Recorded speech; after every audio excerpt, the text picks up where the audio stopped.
कहानी शुरू होती है लोगन नाम के एक लड़के से जो पार्क में एक्सरसाइज कर रहा होता है। असल में वो कॉलेज के जमाने में एक प्रोफेशनल रॉक क्लाइंबर था। हर कोई उसकी बहुत तारीफ करता था, लेकिन अब उसकी जिंदगी पूरी तरह से बदल चुकी है। उसके पास कोई जॉब नहीं, जहां भी जॉब के लिए जाता है उसे रिजेक्ट कर दिया जाता है। उसकी जिंदगी बिल्कुल भी ठीक नहीं चल रही होती। हर कदम पर उसे परेशानी का सामना करना पड़ता है। जॉब ना होने की वजह से वो दिन रात घर में पड़ा रहता है। एक लड़का होने के बावजूद घर में साफ सफाई और बर्तन धोने की जिम्मेदारी उसकी होती है। काम ना मिलने की वजह से घर में भाई बहन हर वक्त उसका मजाक उड़ाते रहते हैं, जो कि ये बात उसे बहुत बुरी लगती है। कुछ दिन बाद उसकी मम्मी का बर्थडे आने वाला है, इसीलिए लोगन और उसकी बहन चाहते हैं कि वो उसे अच्छे से सेलिब्रेट करें। लोगन अपनी बहन से कहता है कि क्लाउड गार्डन नाम का एक बहुत अच्छा होटल है, हमें वहीं पार्टी रखनी चाहिए। उसकी बहन उसकी बात मान लेती है। अगले दिन जब माँ का बर्थडे आता है तो सब के सब क्लाउड गार्डन होटल पहुंच जाते हैं, जहां उनके और भी रिश्तेदार आए होते हैं। सब लोगन को इस बात पर कुछ ना कुछ कहते रहते हैं कि उसके पास जॉब नहीं है, जो कि ये बात उसे बहुत बुरी लगती है। असल में यहाँ लोगन काफी देर से किसी को ढूंढ रहा होता है। तभी वहाँ एक वेट्रेस आती है, जिसे देखकर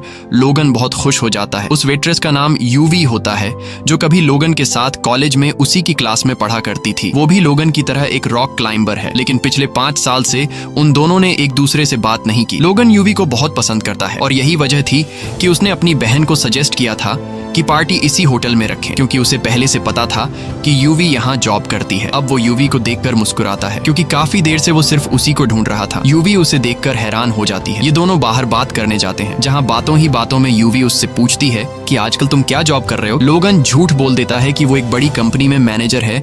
असल में वो यूवी को सच नहीं बताना चाहता कि उसके पास कोई काम नहीं। तभी यूवी का बॉस उसे बुलाता है, जो हमेशा यूवी के साथ फ्लर्ट करता है, और यूवी अपने बॉस से बहुत परेशान थी, लेकिन वो मजबूर थी क्योंकि ये होटल उसके फादर का है। इसलिए वो उसके किसी भी ऑर्डर से इनकार नहीं कर सकती थी, क्योंकि अगर वो उसकी बात नहीं मानती तो वो उसे काम से निकाल देता। अब अगले सीन में शहर के बीचों बीच एक ट्रक को रुकते हुए दिखाया जाता है, जिसमें से एक आदमी निकलकर उसका वॉल खोल देता है, जिसके अंदर से जहरीली गैस बाहर निकलती है और धीरे धीरे पूरे शहर में फैलना शुरू हो जाती है। ये गैस बहुत जहरीली होती है। जो भी इस जहरीली गैस के चपेट में आता है उसका दम घुटना शुरू हो जाता है, और इस तरह से कई लोग मर जाते हैं। अब पूरे शहर में हड़कंप मच जाता है। सब लोग यहाँ वहाँ भागने लगते हैं। तभी एक गाड़ी होटल से आकर टकरा जाती है, जिसकी वजह से एक जोरदार ब्लास्ट हो जाता है। लोगन मजे से अपनी फैमिली के साथ मम्मी का बर्थडे सेलिब्रेट कर रहा होता है, और उसे बाहर के हालात का कुछ पता नहीं होता। लेकिन जैसे ही ब्लास्ट होता है, सब लोग होटल के अंदर डर जाते हैं। वो अपनी पूरी फैमिली के साथ बाहर आता है और देखता है कि चारों तरफ अफरा तफरी मची है। लोग भाग रहे हैं और वही जहरीली गैस उनकी तरफ बढ़ रही है। यूवी सबको कहती है कि हमें होटल के ऊपर वाले फ्लोर पर जाना चाहिए। सब जल्दी से अंदर चले जाते हैं, लेकिन तभी लोगन देखता है कि उसकी बड़ी बहन जो आने में लेट हो गई थी, वो सामने एक कार में बैठी है। वो उसे आवाज देता है, जल्दी इधर आओ। लेकिन जब वो आ रही होती है तो अचानक गिर जाती है और जहरीली गैस की चपेट में आ जाती है, जिससे वो बेहोश हो जाती है। लोगन अपनी सांस रोककर उसके पास जाता है और उसे उठाकर होटल के अंदर ले आता है, जिससे उसकी जान तो बच जाती है, लेकिन उसे सांस लेने में तकलीफ हो रही होती है। लोगन एम्बुलेंस को कॉल करता है, लेकिन उसे बताया जाता है कि जहरीली गैस की वजह से शहर की सारी एम्बुलेंस बंद हो चुकी है। अब सिर्फ हेलीकॉप्टर्स काम कर रहे हैं। वो यूवी के साथ बिल्डिंग के टॉप से पूरे शहर को ऊपर से देखता है। वो दोनों देखते हैं कि जहरीली गैस पूरे शहर में फैल चुकी है और अब जहरीली गैस धीरे धीरे ऊपर की तरफ आ रही है। लोगन सबको कहता है कि हमें जल्दी से बिल्डिंग की छत पर जाना होगा, लेकिन उसकी बहन की हालत इतनी खराब होती है कि वो चल नहीं पाती। इसलिए वो कुछ कपड़ों को जोड़कर एक स्ट्रेचर बनाता है और कुछ लोगों की मदद से अपनी बहन को ऊपर ले जाता है। लेकिन जैसे ही वो ऊपर पहुंचते हैं, उन्हें पता चलता है कि ऊपर वाला दरवाजा लॉक है और उसकी सिर्फ एक चाबी है जो नीचे रिसेप्शन पर रखी है। जब वो ऊपर से नीचे देखते हैं जहाँ रिसेप्शन है, तो वहाँ उन्हें गैस के सिवा कुछ नजर नहीं आता। ये देखकर सब बहुत परेशान हो जाते हैं। नीचे जाने का मतलब मौत है। अब वो नीचे के फ्लोर पर जाते हैं, जहाँ टीवी पर न्यूज चल रही होती है, और न्यूज में उन्हें बताया जाता है कि ये गैस पूरे शहर में फैल चुकी है। अगर कोई गैस की चपेट में आ चुका है तो सांस धीरे धीरे लेना चाहिए, क्योंकि इस तरह वो बंदा 15 मिनट तक सरवाइव कर सकता है। और अगर तुम्हारे पास मास्क है तो फौरन पहन लो, शायद तुम्हारी जान बच जाए। बिल्डिंग के हर कोने में ढूंढने के बाद उन लोगों को 3 मास्क मिल जाते हैं, मगर मसला सिर्फ मास्क ढूंढना नहीं था। अब बारी थी नीचे रिसेप्शन में जाकर चाबी लाने की, ताकि वो चाबी लाकर दरवाजा खोलें और छत पर जा सकें, जहाँ से उन्हें रेस्क्यू किया जा सकता है। लोगन को कुछ समझ नहीं आ रहा होता।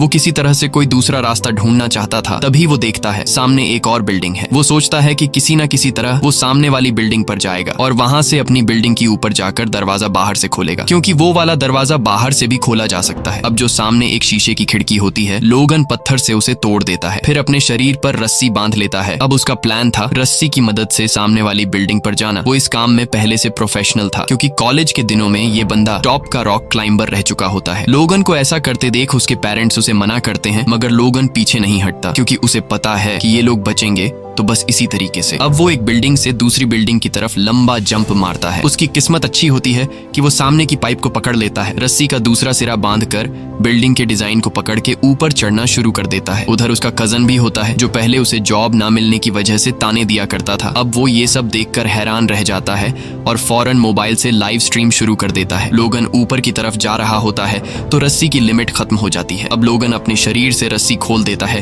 ताकि आगे बढ़ सके। ऐसा करना बहुत ही रिस्की होता है, मगर इसके अलावा और कोई ऑप्शन नहीं था। अब लोगन बिना सेफ्टी के धीरे धीरे ऊपर चढ़ने लगता है। कुछ देर बाद वो छत के बहुत करीब पहुंच जाता है जहां एक शेर का स्टैच्यू बना होता है। वो उसे पकड़कर खुद को ऊपर खींचने की कोशिश करता है, मगर वो बहुत थका हुआ होता है और उसे ऊपर चढ़ने में बहुत मुश्किल हो रही होती है। अब उसके बाजू में ताकत नहीं बची होती, मगर लोगन को पता होता है कि उसकी कोशिश से सबकी जान बच सकती है, इसलिए पूरी हिम्मत के साथ आखिरकार छत पर पहुंच जाता है और दरवाजा बाहर से खोल देता है। सब लोग छत पर आ जाते हैं और अब सबको उम्मीद होती है कि रेस्क्यू टीम आ जाएगी। सब लोग अपने मोबाइल्स की लाइट्स ऑन करके हेलीकॉप्टर को सिग्नल देने की कोशिश करते हैं, मगर इतनी ऊंचाई से हेलीकॉप्टर को वो लाइट्स नजर नहीं आती। तभी यूवी के दिमाग में एक आइडिया आता है। वो वहां पर मौजूद सभी लोगों से कहती है कि हमें एच की शेप में खड़ा होकर अपने मोबाइल के टॉर्च को ऑन कर लेना चाहिए ताकि ऊपर से देखने वाले को पता चले कि हमें हेल्प चाहिए। वो सब मान जाते हैं और मोबाइल की लाइट्स के साथ एच बनाते हैं, मगर फिर भी हेलीकॉप्टर को नजर नहीं आता क्योंकि मोबाइल की लाइट्स बहुत कमजोर होती हैं। यूवी को समझ आ जाता है कि कुछ और सोचना पड़ेगा, तो वो नीचे जाती है और होटल की जो बड़ी सी होर्डिंग होती है उसको ऑन ऑफ करना शुरू कर देती है ताकि ऊपर से रेस्क्यू टीम को सिग्नल मिले। और वाकई ये तरीका काम कर जाता है।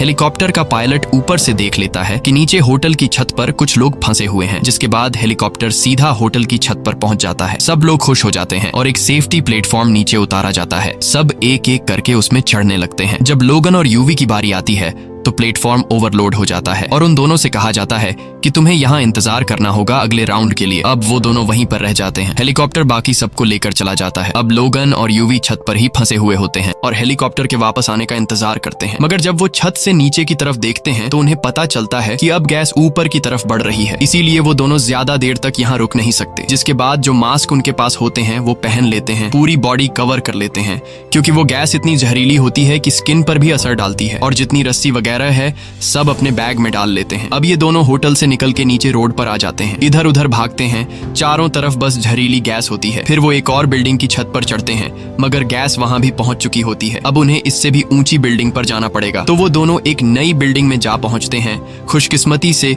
गैस यहाँ नहीं पहुंची होती और उनके पास जो फिल्टर मास्क होता है, अब वो मास्क एक्सपायर हो चुके थे क्योंकि उसके अंदर गैस भर चुकी थी, इसीलिए अब उन्हें मास्क उतारने पड़ते हैं। लेकिन उनके पास एक आखिरी मास्क अभी भी बचा होता है। इसी दौरान उन्हें सामने एक और बिल्डिंग नजर आती है जहां से वो और ऊपर जा सकते थे, तो ये दोनों वहां रस्सी फेंकते हैं। सबसे पहले यूवी रस्सी के जरिए वहां जाती है क्योंकि उसका वेट कम होता है। वो आराम से दूसरी बिल्डिंग पहुंच जाती है। अब लोगन की बारी होती है। लोगन धीरे धीरे आगे बढ़ता है, मगर अब गैस वहां तक भी आ चुकी होती है। खुशकिस्मती से जो बचा हुआ मास्क था वो उसने पहना होता है, इसीलिए बच जाता है और वो भी उस जगह पहुंच जाता है जहां यूवी पहले से मौजूद होती है। वो दोनों ऊपर से देखते हैं कि सामने वाली बिल्डिंग में बहुत सारे बच्चे फंसे हुए हैं जो चिल्ला कर मदद मांग रहे होते हैं। ये दोनों एक लाइट से एरो बनाते हैं उन बच्चों की बिल्डिंग की तरफ ताकि रेस्क्यू टीम को पता चल जाए कि वहां कोई फंसा हुआ है। जल्दी से हेलीकॉप्टर वहां पहुंचता है और वो सब बच्चों को अपने साथ ले जाता है। अब हेलीकॉप्टर की बारी थी इन दोनों को बचाने की और हेलीकॉप्टर इन दोनों को लेने ही आने वाला होता है, मगर किस्मत एक बार फिर से उन्हें धोखा दे देती है। जिस बिल्डिंग की छत पर ये दोनों खड़े होते हैं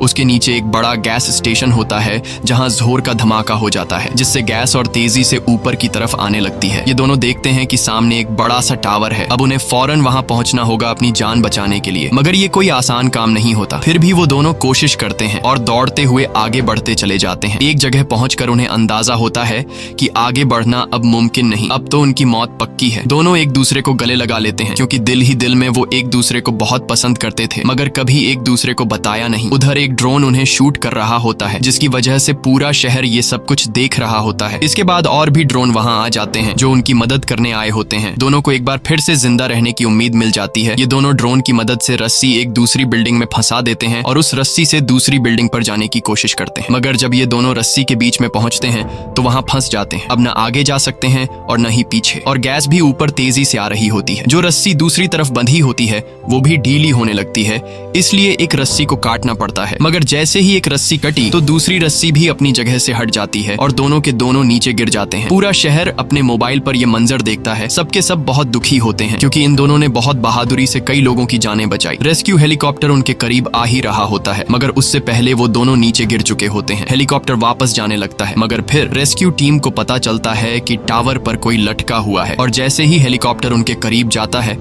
तो पता चलता है कि ये कोई और नहीं बल्कि लोगन और यूवी हैं जो अभी तक जिंदा होते हैं। रेस्क्यू टीम फौरन दोनों को बचाकर सेफ जगह पर ले जाती है। वहां जाकर लोगन को देखकर पूरा शहर, उसका फैमिली और दोस्त सब खुश हो जाते हैं क्योंकि लोगन और यूवी ने जो किया वो कोई आम बंदा नहीं कर सकता। उधर यूवी को दिखाया जाता है जिसके पास उसका बॉस आता है जो हमेशा उससे फ्लर्ट करता था। अब भी उसके साथ चिपकने की कोशिश करता है, मगर यूवी एक जोरदार थप्पड़ मार देती है और वो नौकरी छोड़ देती है। साथ ही पूरे शहर में पानी का स्प्रे शुरू हो जाता है क्योंकि हुकूमत को पता चल चुका होता है कि गैस को खत्म करने के लिए उस पर पानी डालना जरूरी है। लोगन अब यूवी के पास जाता है जिसे वो कॉलेज के दिनों से पसंद करता था मगर कभी बताया नहीं, और लोगन को भी पता चलता है कि वो भी उसे पसंद करती थी। और उसी वक्त बारिश शुरू हो जाती है जिसका मतलब होता है कि अब जल्द ही शहर से गैस का असर हमेशा के लिए खत्म हो जाएगा, और इसी के साथ फिल्म की कहानी भी खत्म हो जाती है। उम्मीद है आपको ये कहानी पसंद आई होगी।